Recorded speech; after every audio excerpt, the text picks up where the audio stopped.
आज हम लोग बात करेंगे 5 ऐसे फूड्स के बारे में जो हमारे नर्वस सिस्टम को डैमेज करता है। लेकिन नर्वस सिस्टम का काम क्या है, नर्वस सिस्टम क्या काम करता है? दोस्तों, हमारे शरीर के हर एक हिस्से को संवाद जोड़ने का काम नर्वस सिस्टम करता है। उदाहरण के तौर पर मान लो, अगर आपके शरीर के किसी हिस्से में अगर मच्छर काटती है तो ऑटोमेटिक आपका हाथ जाकर उस मच्छर को मारने की कोशिश करते हैं।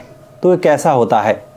जहाँ भी मच्छर काटता है साथ साथ सिग्नल हमारे दिमाग में जाता है और दिमाग हाथ को ऑर्डर करता है उस मच्छर को मारने के लिए।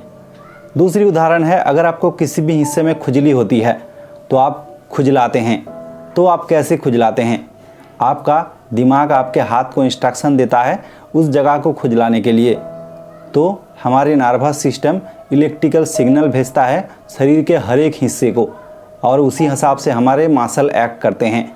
लेकिन पता कैसे चलेगा आपका नर्वस सिस्टम खराब होने लगा है?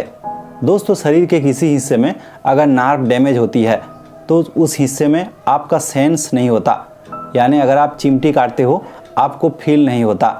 उदाहरण के तौर पर मान लो, अगर आपके शरीर के किसी हिस्से में पैरालिसिस हो जाते हैं तो वो अंग काम करना बंद कर देते हैं, उसका मसल इनएक्टिव हो जाता है। उसी तरह मसल एट्रोफी एक किस्म का नर्व डिजीज है। साथ ही आपके पूरे शरीर में जलन हो सकती है, इन्फ्लेमेशन हो सकता है। अब हम लोग बात करेंगे 5 उन फूड्स के बारे में जो हमारे नर्वस सिस्टम को बेहद कम समय में ख़राब करती है। तो सबसे पहला फूड है ग्लूटीन। तो ग्लूटीन कहाँ पाया जाता है? आमतौर पर गेहूं में होते हैं, रिफाइंड फ्लोर में होते हैं और सोया सॉस में भी ग्लूटीन की मात्रा ज़्यादा होती है। कई व्यक्ति ग्लूटीन को अच्छे से पचा नहीं पाते, जिसकी वजह से टॉक्सिन रिलीज़ होती है, पूरे शरीर में इन्फ्लेमेशन होते हैं और साथ ही नर्वस सिस्टम को भी नुकसान पहुंचता है। दूसरा फूड है शुगर और कई तरह का आर्टिफिशियल स्वीटनर। अगर आपको पहले से डायबिटीज़ है तो किसी तरह का शुगर आप ना लें। अगर आपको डायबिटीज़ नहीं भी है तो भी आप एडेड शुगर ना लें, क्योंकि कई ऐसे खान पान है जिसमें ग्लूकोज की मात्रा जितना होता है वो हमारे शरीर के लिए काफ़ी होता है, जैसे कि दूध और फ्रूट्स। इसमें फ्रुक्टोज या तो ग्लूकोज होते हैं।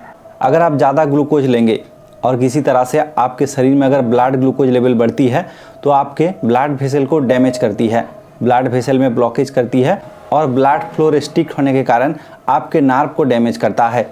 तीसरा फूड है अल्कोहल। हम सबको पता है अल्कोहल हमारे सेहत के लिए नुकसानदेह है, ये स्लो पॉइजन का काम करता है। फिर भी कई डॉक्टर ऐसे सलाह देते हैं कम मात्रा में सेवन करने के लिए। दोस्तों, जहर जहर ही होता है, चाहे वो कम ले या ज़्यादा ले। इसीलिए आप देखेंगे जो व्यक्ति लंबे समय से अल्कोहल पीते हैं उसके हाथ पैर कांपने लगते हैं, यहाँ तक कि पूरे शरीर कांपते हैं। चौथा फूड है रिफाइंड फ्लोर। किसी भी तरह का रिफाइंड फ्लोर से बना कोई भी कुकीज़ हो, बिस्किट हो, पेस्ट्रीज हो, किसी भी तरह का प्रोसेस फूड, इसमें ग्लाइसेमिक इंडेक्स बहुत ज़्यादा होती है। ये भी इनडायरेक्ट तौर पर हमारे ब्लड वेसल को डैमेज करते हैं, ब्लड फ्लो को रिस्ट्रिक्ट करते हैं। और पांचवा चीज़ है सॉल्टी फूड। किसी भी तरह का process food, junk food, fast food और प्रिजर्व फूड। ज़्यादातर सॉल्ट का इस्तेमाल किया जाता है खाने को लंबे समय प्रिजर्व करने के लिए, खाने का स्वाद बढ़ाने के लिए।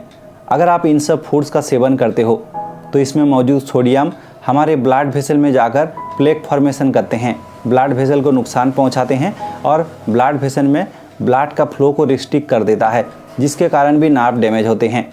दोस्तों, अगर आपको किसी तरह का कोई नर्व का समस्या है या नहीं भी है, कोई शारीरिक हो, मानसिक हो परेशानी है, तो आप इन सब फूड से दूर ही रहे, क्योंकि ये सब फूड्स हमारे सेहत के लिए नुकसानदेह है। नर्व को तो डैमेज करता ही है, साथ ही कई लाइफस्टाइल बीमारी को भी बुला सकता है। तो उम्मीद है दोस्तों वीडियो आपको इन्फॉर्मेटिव लगा। आज के लिए यहीं तक, धन्यवाद।